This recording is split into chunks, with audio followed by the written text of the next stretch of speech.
पहला सवाल जो सेकंड शिफ्ट के ये सवाल है, तो सेकंड शिफ्ट का पहला सवाल है, गोल गुंबद कहाँ पर है। रिपीटेड सवाल है, मतलब ज़्यादा पेपर टफ नहीं आ रहा है, काफ़ी सवाल रिपीट हो रहे हैं प्रीवियस पेपर से। तो प्रीवियस ईयर के जो क्वेश्चन पेपर है वो टेलीग्राम पर आपको वहाँ पर फ्री पीडीएफ मिल जाएगी। देखिए कि यहाँ पर गोल गुंबज बीजापुर के सुल्तान मोहम्मद आदिल शाह का मकबरा है। यहाँ पर किसका मकबरा है, सुल्तान मोहम्मद आदिल शाह का गोल गुंबद पर। और ये कहाँ पर है, बीजापुर कर्नाटक में स्थित है। आपको पूछा था गोल गुंबद कहाँ पर, तो आप कहेंगे बीजापुर कर्नाटक में स्थित है। नेक्स्ट में देखिए यहाँ पर मौलिक कर्तव्य किस संविधान संशोधन के तहत ऐड किए गए हैं। तो मौलिक कर्तव्य जो फंडामेंटल ड्यूटीज हैं वो संविधान के 42वें संशोधन, आप सभी को पता होगा 1976 में ये सरदार स्वर्ण सिंह समिति की अनुशंसा पर ऐड किए गए हैं। मौलिक कर्तव्य जो संविधान में ऐड किए वो कहाँ से लिए गए, तो रशिया के संविधान से इसे अडॉप्ट किया गया है। तो 42वें संविधान संशोधन के तहत ये जोड़े गए हैं भारत के संविधान में। अगला सवाल देखिए, उर्वरक उत्पादन से संबंधित क्रांति का आपको कलर पूछा है। जो उर्वरक उत्पादन को बढ़ाने से संबंधित कौन सी क्रांति है, तो कृषि क्रांति में यहाँ पर धूसर क्रांति हो जाएगी। ये उर्वरक उत्पादन को बढ़ाने से संबंधित क्रांति है। अन्य इंपोर्टेंट क्रांतियां जहां से आने वाले शिफ्टों में सवाल बन सकते हैं तो जरूर देख के जाना। तो देखिए यहाँ पर हरित क्रांति है, ये खाद्यान्न उत्पादन को बढ़ाने के लिए है। श्वेत क्रांति है, दुग्ध उत्पादन से संबंधित है। पीली क्रांति हो जाएगी खाद्य तेल और तिलहन फसलों के उत्पादन से। नीली क्रांति है मत्स्य उत्पादन को बढ़ाने के संबंध में। गुलाबी क्रांति की बात करूं तो प्याज और झींगा मछली के उत्पादक तो बढ़ाने के लिए हो जाएगी गुलाबी क्रांति। फिर काली क्रांति की बात करें तो ये आपके पेट्रोलियम खनिज तेलों और इसका संबंध कोयला उत्पादन से भी है। रजत क्रांति है, ये अंडा उत्पादन और मुर्गियों की उत्पादकता को बढ़ाने के लिए।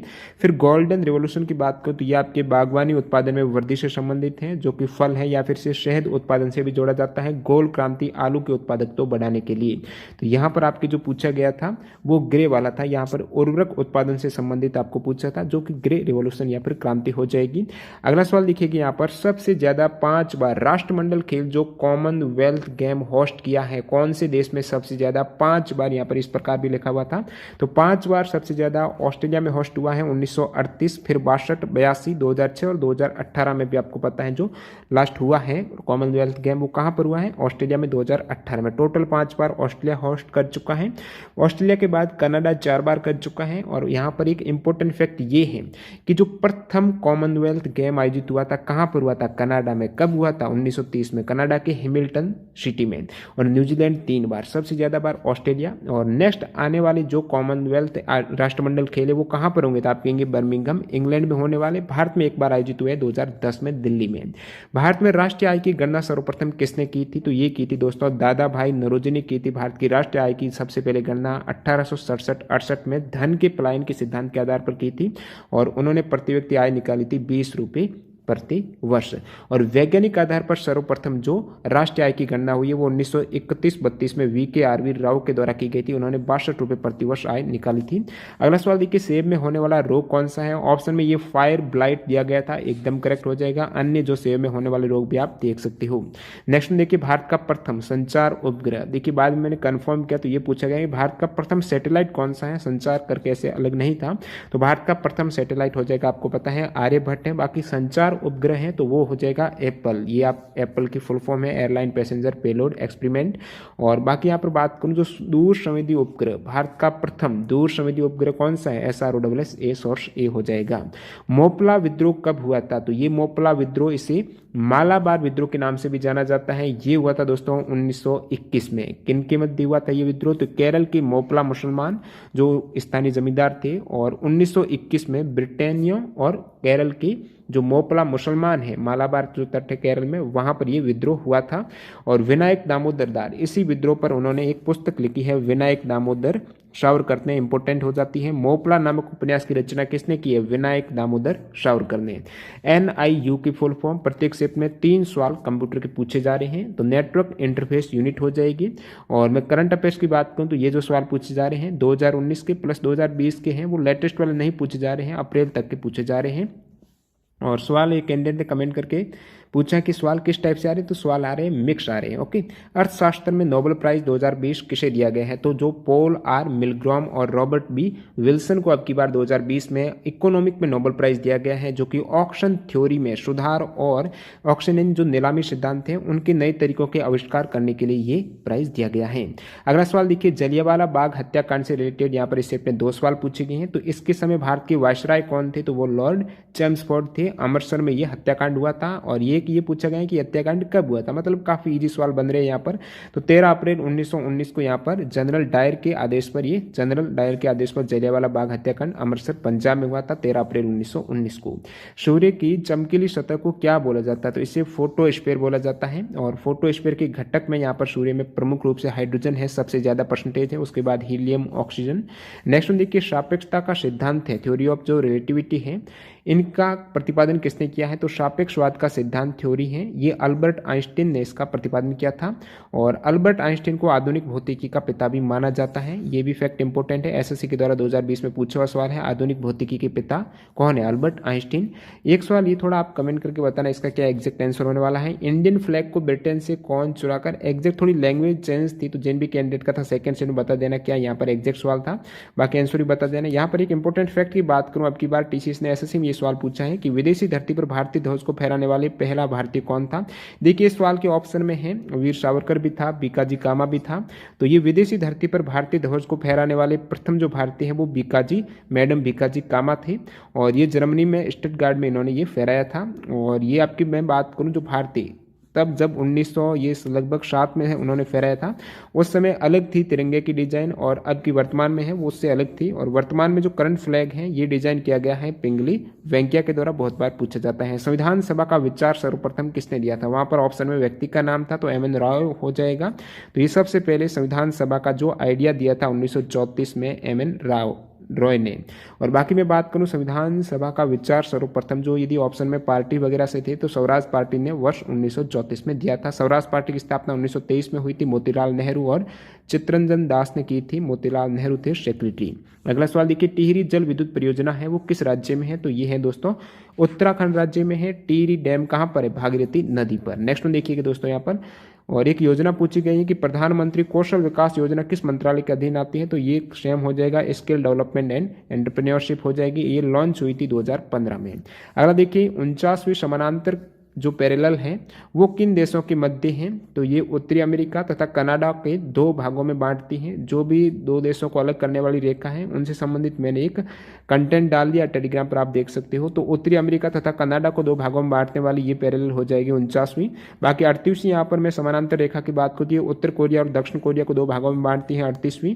भारत और पाक को कौन सी 24वीं समानांतर रेखा हो जाएगी, भारत और पाकिस्तान के बीच कच्छ के पास ही स्थित है। और 141वीं जो पश्चिमी देशांतर रेखा है ये अलास्का और कनाडा के बीच में है। और 70वीं समानांतर रेखा है उत्तरी वियतनाम और दक्षिणी वियतनाम के बीच में। प्लासी का युद्ध किन के मध्य हुआ था, तो ये युद्ध हुआ था दोस्तों ब्रिटिश ईस्ट इंडिया कंपनी, सवाल दिया गया था ब्रिटिश ईस्ट इंडिया कंपनी और किन के मध्य प्लासी का युद्ध हुआ था, तो ऑप्शन में सिराजुद्दौला था, करेक्ट हो जाएगा।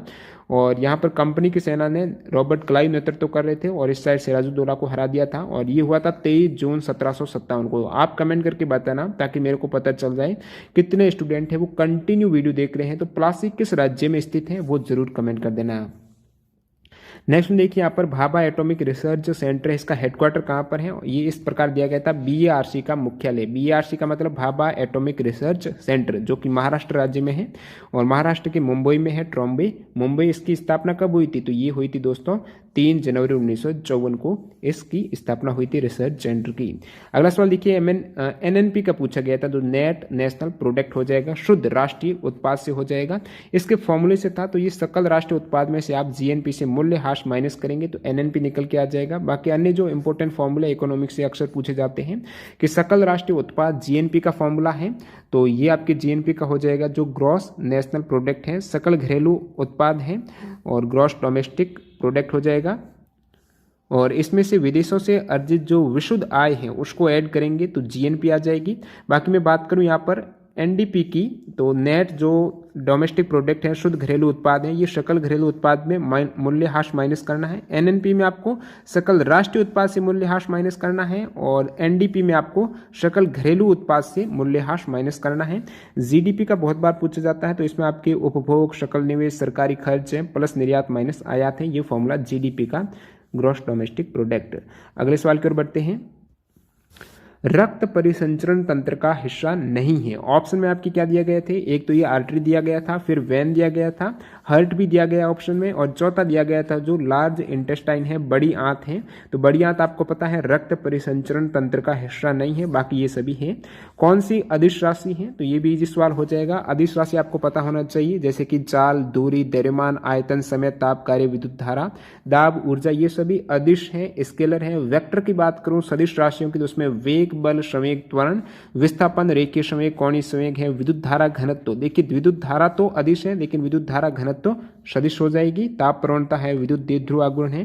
तो ये राशि आप जरूर देख के जाना जो स्केलर और वेक्टर क्वांटिटी है। नेक्स्ट वन देखिए यहाँ पर 65वें फिल्म फेयर अवार्ड जो हुए हैं 2020 में दिए गए थे 15 फेब को, तो उसमें बेस्ट फिल्म का अवार्ड किसे दिया गया, तो आप कहेंगे गली बॉय को दिया गया है। सबसे ज्यादा टोटल 13 अवार्ड मिले हैं गली बॉय को, उसमें बेस्ट फिल्म का भी गली बॉय को मिला है। बाकी जो बेस्ट फिल्म हो गई, बेस्ट डायरेक्टर जोया अख्तर गली बॉय मूवी हेतु, बेस्ट एक्टर रणवीर सिंह गली बॉय मूवी में थे, बेस्ट एक्ट्रेस भी आलिया भट्ट गली बॉय मूवी में। और 15 फेब 2020 को ये कहां पर दिए गए हैं, तो इंदिरा गांधी एथलेटिक स्टेडियम गुवाहाटी में ये हुआ था।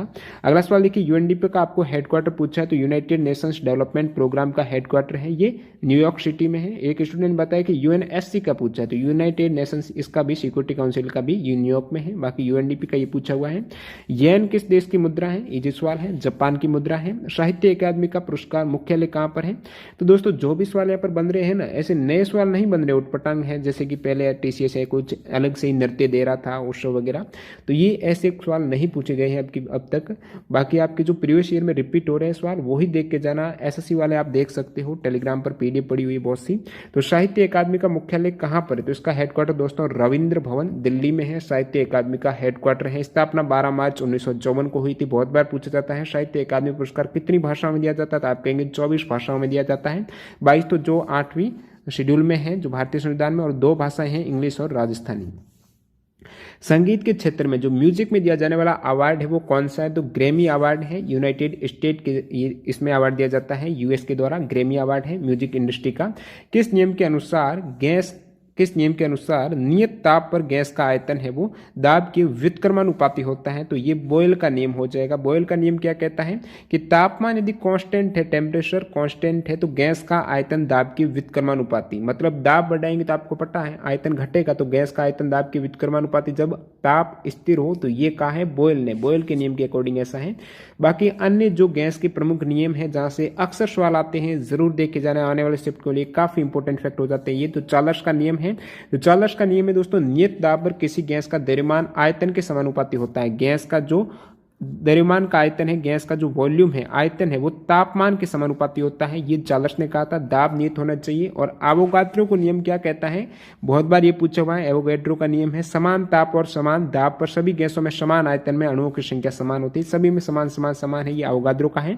डाल्टन का आंशिक दाब नियम कहता है कि परस्पर क्रिया न करने वाली गैसों का कुल दाब उन गैसों के आंशिक दाबों के योग के बराबर है। गैलुसाक का नियम कहता है यदि किसी भी गैस के आयतन को नियत रखा जाए तो किसी भी आदर्श गैस का दाब उसके ताप के समानुपाती होता है, ये गैलुसाक की है।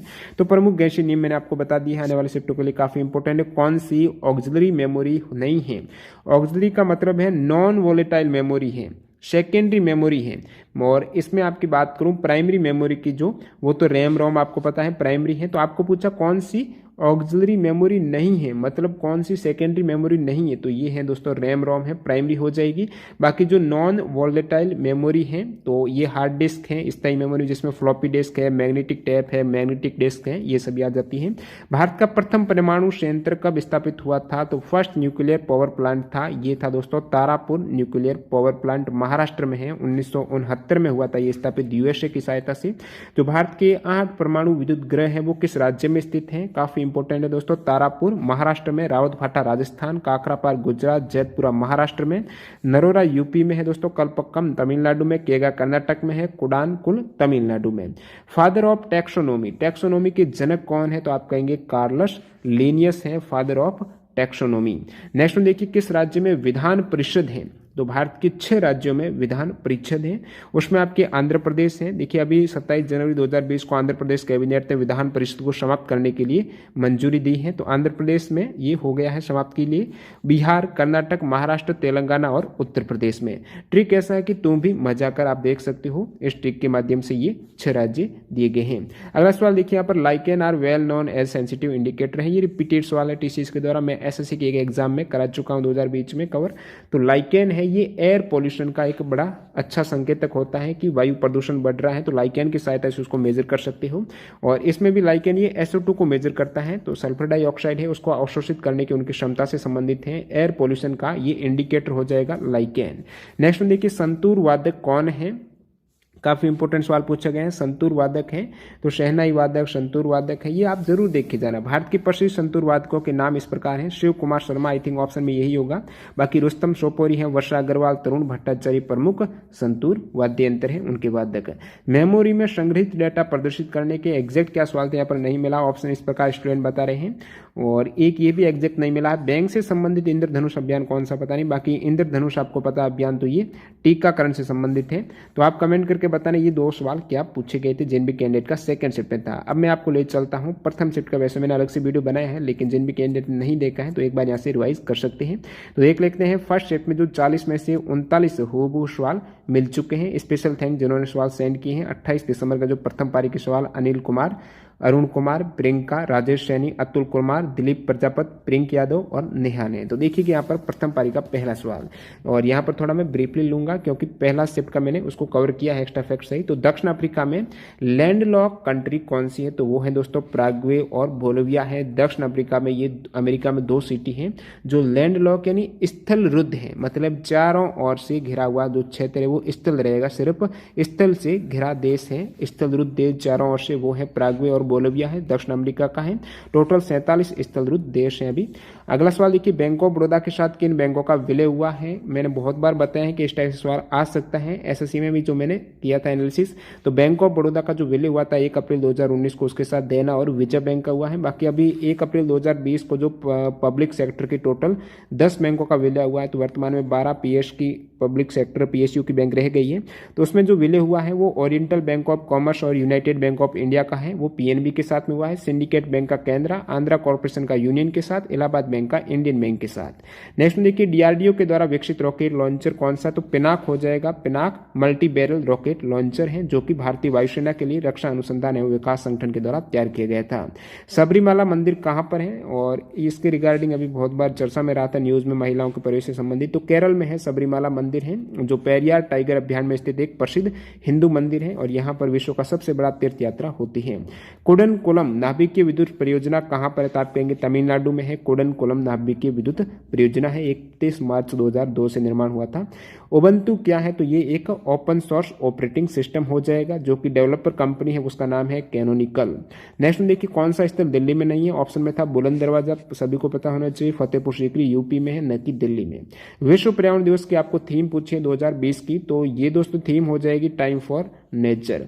और इससे पहले 2019 में जो वर्ल्ड एनवायरनमेंट डे 5 जून को मनाया जाता है, उसकी थीम थी बेस्ट एयर पोल्यूशन। आप कमेंट करके थोड़ा बहुत इसमें डाउट रहता है कि कहीं कहीं ये भी लिखा है कि जो वर्ल्ड पर्यावरण दिवस, विश्व पर्यावरण दिवस एनवायरनमेंट डे है 2020 में, उसकी थीम सेलिब्रेट बायोडाइवर्सिटी भी है। थोड़ा इसमें डाउट सवाल है, बाकी यहाँ पर ये कंफर्म किया तो टाइम फॉर नेचर हो जाएगा।